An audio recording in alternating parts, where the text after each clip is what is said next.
আপনার কাছ থেকে 3টে মিনিট চেয়ে নিচ্ছি। 3টে মিনিট সময় দিন। 3 মিনিটের মধ্যে আমি শেষ করব আমার ভিডিও, প্লিজ।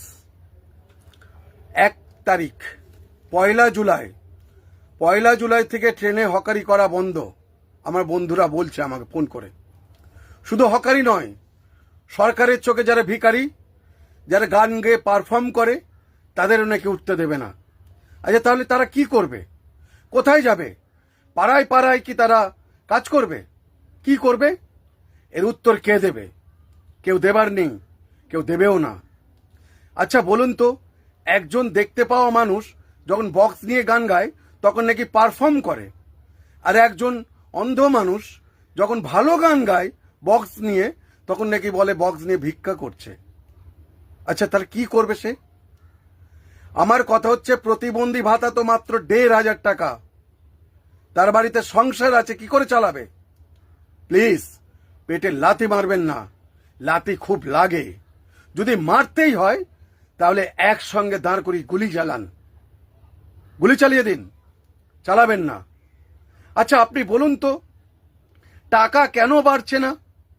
যখন এমএলএর ভাতা বেড়ে যায়, যখন সরকারি কর্মচারীদের ডিএ বেড়ে যায়, যখন এমপিদের ভাতা বেড়ে যাচ্ছে, টাকা বেড়ে যাচ্ছে, মাইনে বেড়ে যাচ্ছে, লাখ টাকা হয়ে যাচ্ছে, তখন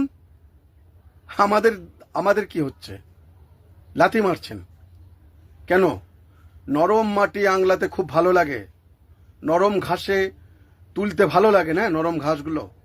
স্যার, আমরা যখন ইভিএম মেশিনে হাতে কালি লাগিয়ে ভোটটা দিই তখন আপনাদের চোখে আমরা হিরো, আর ভোটটা নেওয়ার পরেই আমরা সব জিরো, তাই না?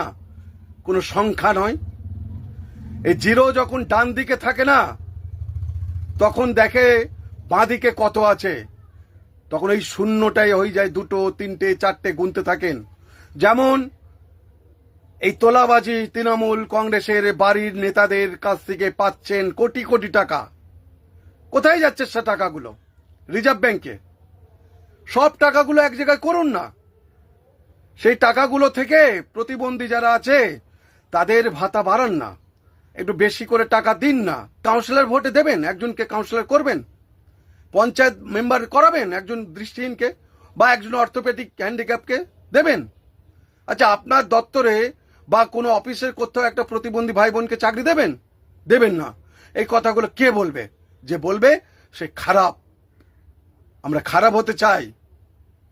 তাই আমার প্রশ্নগুলো রইল, জানি না উত্তর পাবো কিনা।